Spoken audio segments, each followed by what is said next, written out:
안녕하세요. 사랑하는 성도님, 영혼의 샘을 은혜의 자리에 오심을 축복합니다. 승리의 주님이 우리와 함께 하십니다. 우리와 함께 하시는 주님을 찬양합니다. 기도합시다. 주님 감사합니다. 오늘도 주님의 은혜로 복된 날을 살아갑니다. 오늘 하루 살아가는 동안 저희의 마음이 주님을 향하고 또 말씀을 기억하며 말씀대로 순종하며 살아갈 수 있도록 우리를 인도하여 주시옵소서.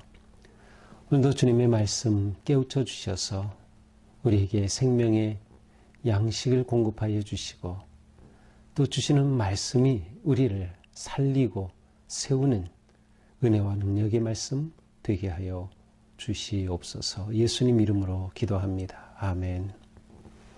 오늘 말씀은 신명기 20장 1절에서 20절까지입니다. 내가 나가서 적군과 싸우려 할 때에 말과 병거와 백성이 너보다 많음을 볼지라도 그들을 두려워하지 말라. 애굽 땅에서 너를 인도하여 내신데 하나님 여호와께서 너와 함께 하시느니라. 너희가 싸울 곳에 가까이 가면 제사장은 백성에게 나아가서 고하여 이르되 그들에게 말하여 이르기를 이스라엘아 들으라. 너희가 오늘 너희의 대적과 싸우려고 나왔으니 마음에 겁내지 말며 두려워하지 말며 떨지 말며 그들로 말미암아 놀라지 말라. 너희 하나님 여호와는 너희와 함께 행하시며 너희를 위하여 너희 적군과 싸우시고 구원하실 것이라 할 것이며 책임자들은 백성에게 말하여 이르기를 새 집을 건축하고 낙성식을 행하지 못한 자가 있느냐 그는 집으로 돌아갈지니 전사하면 타인이 낙성식을 행할까 하노라. 포도원을 만들고 그 과실을 먹지 못한 자가 있느냐 그는 집으로 돌아갈지니 전사하면 타인이 그 과실을 먹을까 하노라. 여자와 약혼하고 그와 결혼하지 못한 자가 있느냐 그는 집으로 돌아갈지니 전사하면 타인이 그를 데려갈까 하노라 하고 책임자들은 또 백성에게 말하여 이르기를 두려워서 마음이 허약한 자가 있느냐 그는 집으로 돌아갈지니 그의 형제들의 마음도 그의 마음과 같이 낙심될까 하노라 하고 백성에게 이르기를 마친 후에 군대의 지휘관들을 세워 무리를 거느리게 할지니라. 네가 어떤 성읍으로 나아가서 치려할 때에는 그 성읍에 먼저 화평을 선언하라. 그 성읍이 만일 화평하기로 화답하고 너를 향하여 성문을 열거든 그 모든 주민에게 네게 조공을 바치고 너를 섬기게 할 것이요. 만일 너와 화평하기를 거부하고 너를 대적하여 싸우려 하거든 너는 그 성읍을 에워쌀 것이며 네 하나님 여호와께서 그 성읍을 네 손에 넘기시거든 너는 칼날로 그 안의 남자를 다 쳐 죽이고 너는 오직 여자들과 유아들과 가축들과 성읍 가운데 있는 모든 것을 너를 위하여 탈취물로 삼을 것이며 너는 네 하나님 여호와께서 네게 주신 적군에게서 빼앗은 것을 먹을지니라. 내가 네게서 멀리 떠난 성읍들 곧 이 민족들에게 속하지 아니한 성읍들에게는 이같이 행하려니와 오직 네 하나님 여호와께서 네게 기업으로 주시는 이 민족들의 성읍에 서는 호비는 자를 하나도 살리지 말지니 곧 헷 족속, 아모리 족속, 가나안 족속과 브리스 족속, 히위 족속, 여부스 족속을 네가 진멸하되 네 하나님 여호와께서 네게 명하신 대로 하라. 이는 그들이 그 신들에게 행하는 모든 가증한 일을 너희에게 가르쳐 본받게 하여 너희가 너희의 하나님 여호와께 범죄하게 할까 함이니라. 너희가 어떤 성읍을 오랫동안 에워싸고 그 성읍을 쳐서 점령하려 할 때에도 도끼를 둘러 그곳에 나무를 찍어내지 말라. 이는 너희가 먹을 것이 될 것임이니 찍지 말라. 들의 수목이 사람이냐? 너희가 어찌 그것을 에워싸겠느냐? 다만 과목이 아닌 수목은 찍어내어 너희와 싸우는 그 성읍을 치는 기구를 만들어 그 성읍을 함락시킬 때까지 쓸지니라. 아멘. 자, 오늘 말씀은 전쟁에 관한 말씀입니다. 이스라엘 백성들은 이제 요단강을 건너 가나안으로 들어가면 그 땅을 차지해야 합니다. 하나님께서 약속하신 그 땅은 텅 빈 땅이 아니었어요. 이미 거기에는 많은 원주민들이 살고 있었고 이스라엘 백성들은 그 땅에 들어가서 그 원주민들을 몰아내고 그 땅을 차지해야 했습니다.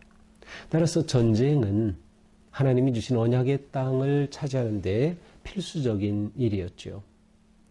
그래서 모세는 이제 이스라엘 백성들이 그들이 어떻게 전쟁에 승리할 수 있는지 전쟁에 관한 중요한 지침을 내려줍니다. 1절입니다. 네가 나가서 적군과 싸우려 할 때 말과 병거와 백성이 너보다 많음을 볼지라도 그들을 두려워하지 말라. 애굽 땅에서 너를 인도하여 내신데 하나님 여호와께서 너와 함께 하시느니라. 자, 전쟁에 나갈 때 이스라엘 백성들이 군사로서 해야 할 것과 하지 말아야 할 것이 있었습니다. 모세는 바로 그것을 그들에게 말씀하고 있죠. 자, 그들이 하지 말아야 될 것이 무엇입니까? 두려워하지 않는 겁니다. 자, 왜 두려워합니까? 적군이 병사가 많아요. 말과 병가와 백성이 너보다 많다고 해서 두려워하지 말라는 겁니다. 전쟁에서 중요한 것은 무기죠. 전력이죠. 그런데 이 전력이 상대방이 더 크고 강하고 많다고 해서 두려워하지 말라는 거예요. 또한 하지 말 것이 무엇이 있습니까? 그 뒤에 계속 나오죠. 겁내지 말라. 떨지 말라. 놀라지 말라. 두려워하지 말고 겁내지 말고 떨지 말고 놀라지 말라. 전쟁에 나갈 때 그들은 상대방의 그러한 상황을 보면서 그들의 마음이 준비되어야 했어요. 이게 중요하죠. 전쟁에서 중요한 것은 무엇일까요? 군사들의 정신력입니다. 물론 전력도 중요하지만 더 중요한 것은 정신력입니다. 그들이 두려워한다면 어떤 전쟁도 이길 수 없어요. 겁낸다면, 떨면 이길 수가 없죠. 그들이 하지 말아야 할 것이 분명합니다. 자, 그러면 거꾸로 그들이 해야 할 일이 무엇입니까? 네 하나님 여호와께서 너와 함께 하신다. 곧 하나님을 의지하고 신뢰하는 것이에요. 하나님을 신뢰하는 것. 모세는 그들에게 애굽 땅에서 너를 인도하신 하나님이라고 말씀해요. 애굽에서 그들을 인도하신 하나님은 어떤 하나님이신지 그들은 잘 알고 있었습니다. 모세는 또한 이 기회에 또다시 그 놀라운 하나님의 구원의 해방의 능력과 역사를 되새겨 줍니다. 자, 하나님이 이러한 분 아니냐? 하나님께서 우리를 이렇게 놀랍게 이곳까지 인도하지 않았느냐? 그러므로 두려워하지 말아라. 그러므로 놀라지 말아라. 라고 하시는 거죠.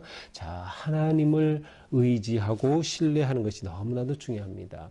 어떻게 하나님을 의지할 수 있습니까? 하나님께서 너와 함께 하시니라. 하나님이 함께 하시기 때문입니다. 4절에 보니까 여호와는 너와 함께 행하신다. 자, 하나님이 행하신다. 여기서 행하신다는 것은 하나님이 싸우신다는 거예요. 또한 너희를 위하신다. 하나님이 너희를 위하시니까 두려워하지 말라. 또한 적군과 싸우시고 구원하실 것이라. 하나님이 너희를 구원하실 것이기 때문이다. 자, 전쟁에 나가는 백성들에게 가장 중요한 것은 하나님을 의지하고 신뢰하는 것이었어요. 아, 하나님이 함께 하시는구나. 하나님이 우리를 위하시는구나. 하나님이 싸우시는구나. 하나님이 우리를 구원하실 거다. 승리를 주실 거다라고 하는 그 믿음이 그들에겐 너무나도 중요했습니다. 자, 그런데 이러한 전쟁의 징집 면제자들이 있었습니다. 징집 면제자들. 여러 사람들이 나오죠. 5절에 보니까 새 집을 지었는데 낙성식을 하지 못한 사람. 예, 집을 새로 지었는데 거기서 행복하게 편안하게 살아보지도 못하고 혹시 전쟁에 나가서 죽으면 어떻게 합니까? 그래서 이 사람이 그 행복을 누릴 권한을 보장해 주는 겁니다. 권리를, 행복을 누릴 권리를 보장해 주는 거예요. 그래서 집을 짓고 낙성식을 하지 못한 사람, 징집 면제자입니다. 6절을 보니까 포도원을 만들었는데 과실을 먹지 못한 사람, 포도원을 잘 가꿨어요. 그렇다면 그 과실을 먹을 수 있어야 돼요. 자, 여기서 과실을 먹는다. 보통 이스라엘 백성들은 포도나무를 심으면 4년째 되는 해의 첫 열매는 하나님의 것으로 드리고 그 다음에 나오는 것부터 먹을 수 있었어요. 그러니까 바로 이 지점에까지 아직 오지 못한 그러한 사람, 포도원의 소출을 누릴 수 있는 그 행복의 권한, 권리를 인정해주고 이런 사람은 징집에서 면제해 주는 겁니다. 또 7절에 보니까 여자와 약혼하고 결혼하지 못한 자. 약혼하고 보통 결혼을 하죠. 아니면 결혼한 자로 보아도 괜찮습니다. 실제로 이제 24장에 가서 보면 이제 결혼한 자의 징집 면제에 관한 말씀이 또 한 번 나와요. 그런데 이렇게 결혼한 자 1년간 뒤에 보면은 면제해 주었어요. 징집 면제. 결혼을 했으면 행복한 가정을 이루고 그 기쁨을 누릴 그러한 권리를 보장해 주는 거지요. 자, 또한 8절에 보니까 두려워 마음이 허약한 자. 두려워서 마음이 허약한 자. 구체적으로는 모르죠. 무엇인지. 하지만 무엇인가 내적인 그러한 정신적인 마음이 허약한 자. 그 사람은 전쟁에 나가서 칼을 들 수가 없고 싸울 수가 없어요. 나가봤자 소용이 없죠. 이런 사람들 면제해 주는 겁니다. 자, 이렇게 전쟁에 나갈 때 거기서 면제해 주는 사람들이 있다. 그들이 누릴 행복과 또 권리를 보장해 주는 그러한 말씀입니다. 어떻게 보면 이러한 사람들이 전쟁에 나가면 그들의 마음이 온전히 전쟁에 집중하기 어려울 것 같습니다. 그렇다고 하면 그들은 전쟁에서 다른 사람들에게 부정적인 영향을 끼칠 수도 있어요. 전쟁에 참여한 병사들의 사기를 떨어뜨릴 수도 있는 거죠. 따라서 이들은 징집 면제입니다. 우리가 생각할 때 이 전쟁을 지금 우리가 생각하는 전쟁과는 다릅니다. 지금은 전쟁이 일어났다고 하면은 군인들이 나가가지고 거기 싸우고 또 지금의 군인들은 전쟁터에서만 보통 우리는 이제 복무를 하죠. 그렇게 하게 되는데 이 당시 전쟁은 굉장히 일상적인 것이었어요. 실제로 이스라엘 백성들이 가나안에 들어가서 전쟁을 계속 벌이죠. 또 그들이 땅을 차지한 후에도 계속 전쟁이 있습니다. 다윗 왕 때에도 전쟁이 엄청 많았죠. 솔로몬 때 마찬가지죠. 아니 이스라엘 백성들이 그 다음 심지어 남과 북이 나눠진 이후에도 전쟁은 계속되고 있었어요. 그러니까 전쟁은 그들에게 사실은 일상적인 일이었습니다.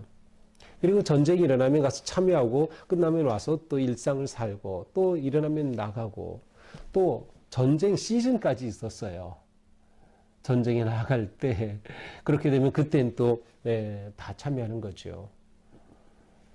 그러니까 우리가 지금 생각하는 것보다는 이 당시 전쟁은 굉장히 일상적으로 그냥 일어나는 그러한 모습의 하나였다라고 보면 좋을 것 같습니다. 자, 10절부터는 이제 전쟁할 때 어떤 방식으로 진행되는가를 보여줍니다. 첫째, 10절에 보니까 먼저 화평을 선언하라. 사실은 전쟁 자체는 전쟁이 목적이 아니에요. 전쟁 자체가 목적이 아니고 전쟁을 통해서 그 땅이 평안하고 안정되고 하나님의 땅을, 하나님의 나라를 세워가는 것이죠. 그래서 먼저 화평을 선언합니다. 쉽게 말하면 항복하라 이거죠. 왜냐하면 전쟁에서 싸우면 인명피해가 있기 때문에 사람이 죽기 때문이에요. 그러니 먼저 화평을 선언하라. 자, 그랬는데 만약 화평을 선언해서 좋다 우리 항복하겠어 그러면 그 사람들 죽일 필요 없어요. 그 사람들 다 살려주고 그 성읍을 차지하고 그 대신 그 사람들은 노동력을 제공하는 그러한 노예로 일을 하고 그렇게 살게 되는 것이죠. 그러나 화평을 거부한다. 우리 싸울 거다라고 하면은 그때는 전쟁이 일어나는 것이죠. 그렇게 되면 먼저 그 성읍을 에워싸라. 바로 이렇게 전쟁이 일어난 거죠. 그때 어떻게 돼요? 하나님이 그들과 함께 하신다는 겁니다. 이 믿음이 중요한 겁니다. 바로 이때 믿음이 중요한 거예요. 그래서 그들이 싸워 전쟁에 이기게 되면 어떻게 합니까? 13절 너는 칼날로 그 안에 남자를 다 쳐 죽이고 전쟁이 일어나면 그 안에 남자를 다 쳐 죽이고 여기서 남자는 전쟁할 능력이 있는 남자를 말합니다. 칼을 들 수 있는 남자를 의미해요. 그래서 아이를 포함하지 않습니다. 그래서 14절에 보니까 여자들, 유아들, 또 가축 이 모든 것들은 다 살려주게 돼 있어요. 그래서 그것을 탈취물로 삼는 거죠. 전쟁의 노획물이 되는 것이죠. 그래서 그들에게서 이런 탈취물을 얻고 이것을 그들이 취하면 되는 것이었어요. 자, 그런데 이때 멀리 있는 그러한 족속과 가까이 있는 족속의 차이가 있었어요. 여기 보니까 15절 멀리 떠난 성읍 곧 하나님께서 그들에게 주신 그들이 분배받은 그 땅 바깥에 있는 그러한 나라들의 경우는 이렇게 해라. 이렇게 보니까 그들에게 경우는 그냥 남자만 죽이면 되었어요. 그러나 성읍 그들이 하나님이 주신 땅 경계 안에 있는 경우는 좀 달랐어요. 안에 있는 경우는 그곳에는 모든 사람들을 다 죽여야 했던 것이죠. 그 이유가 있어요. 그렇게 되면 16절에 보니까 뭐라고 됐어요? 이 민족들의 성읍이 있는 호흡 있는 자를 하나도 살리지 마라. 모두 다 죽이라는 것이에요. 그러면서 17절은 구체적으로 족속까지 말하죠. 헷 족속, 아모리, 가나안. 이들은 이스라엘 백성들이 차지한 가나안 땅에 같이 있었던 그러한 강한 부족들입니다. 왜 이들은 다 죽여야 하는가? 18절. 그들이 그 신들에게 행하는 모든 가증한 일을 너희에게 가르쳐 본받게 하여. 그들은 하나님을 섬기지 않고 하나님을 오히려 이스라엘 백성들에게 부정적인 그런 영향을 끼쳐서 우상을 숭배하게 만드는 거죠. 가증한 일을 본받게 하게 되는 거예요. 이건 이스라엘 백성들이 가나안 땅에 들어가서 가장 큰 문제였습니다. 그 땅에 있는 그러한 신을 섬기고 우상을 섬기고 그러한 신접한 자를 찾고 점쟁이를 찾아가고 그 토착인들의 그러한 종교를 그대로 따라가는 거죠. 결국 이스라엘은 이것을 떨치지 못하고 멸망한 셈이에요. 그래 하나님께서는 따라서 하나님이 주신 그 땅 안에 있는 부족들은 다 진멸하라. 그래서 진멸한다라고 하는 것은 두 가지 의미예요. 하나는 이 전쟁은 하나님의 전쟁이라는 의미이고요. 또 하나는 이렇게 진멸하여 하나님께 바친다라고 하는 그러한 의미가 있습니다.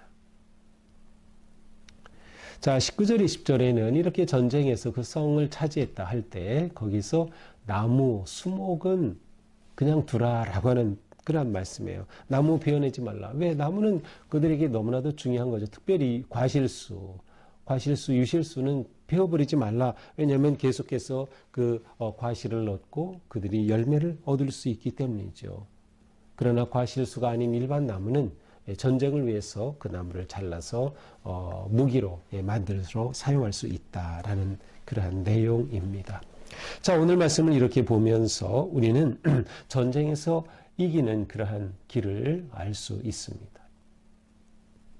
하나님께서 모세를 통해 분명히 보여주시죠. 자, 먼저 중요한 것이 무엇입니까? 첫째로 이 전쟁을 하나님의 전쟁이 되게 하는 것입니다. 이 전쟁을 하나님의 전쟁이 되게 하는 것이에요. 자, 전쟁을 처음 시작했을 때 어떻게 합니까? 제사장들이 백성에게 가서 고하라고 되어 있어요. 자, 제사장들은 백성들의 이것이 하나님의 전쟁임을 선언하는 것입니다. 여호와의 전쟁이다를 선언하는 것이죠. 그리고 그들을 격려하는 것이죠. 우리에게 중요한 것은 하나님의 전쟁이 되게 하라. 우리가 일상을 살아갈 때도 많은 영적 전쟁이 있습니다. 이러한 싸움에서 이기는 첫 번째 중요한 것은 이 전쟁이 하나님의 전쟁이 되게 하라. 내 전쟁이 되면 안 돼요. 내 이심, 내 육심, 내 명예, 나를 위해서 내가 싸우는 게 아니라 하나님을 위해서 우리가 하나님의 나라를 위해 싸우는 겁니다. 또한 내 믿음을 지키기 위해 영적 전투를 하는 것이에요. 그런데 이 전투를 하나님의 전투가 되게 한다는 것은 하나님이 주도하시는 전투, 하나님의 방법을 사용하는 전투, 하나님이 함께 하시고 하나님이 역사하시는 전투가 되게 하는 거죠. 우리가 이렇게 만들어 가야겠죠. 자, 그러기 위해서 무엇이 필요하겠습니까? 떨쳐버려야 합니다.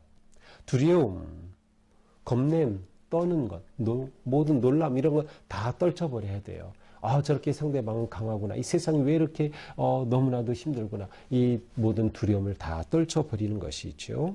그리고 어떻게? 하나님을 의지하는 겁니다.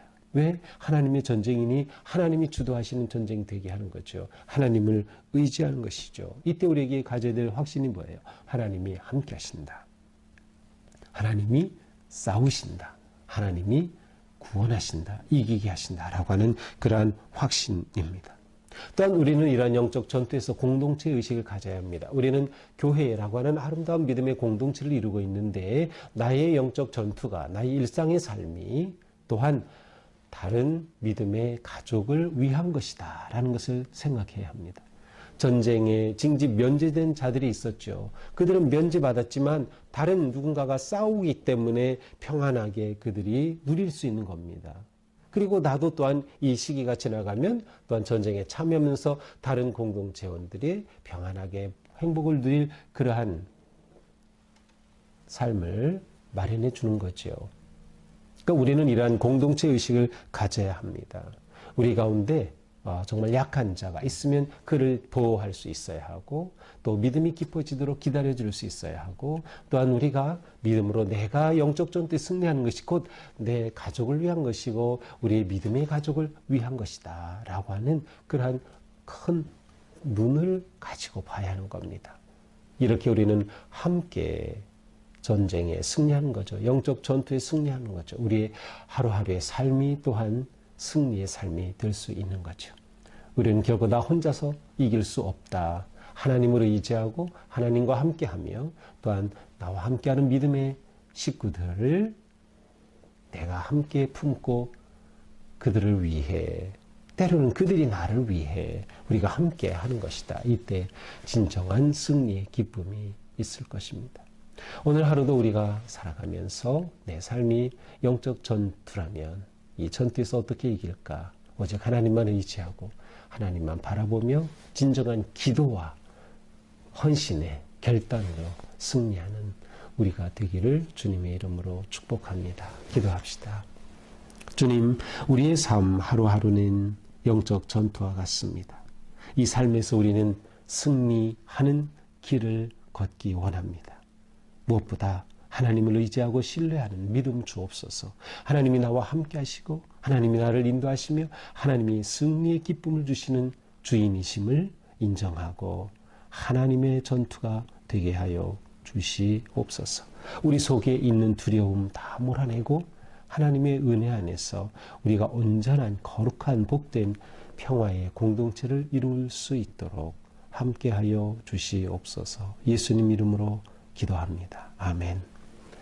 네, 오늘도 주님의 은혜로 우리 삶이 승리하는 복된 하루가 되기를 축복합니다. 사랑합니다.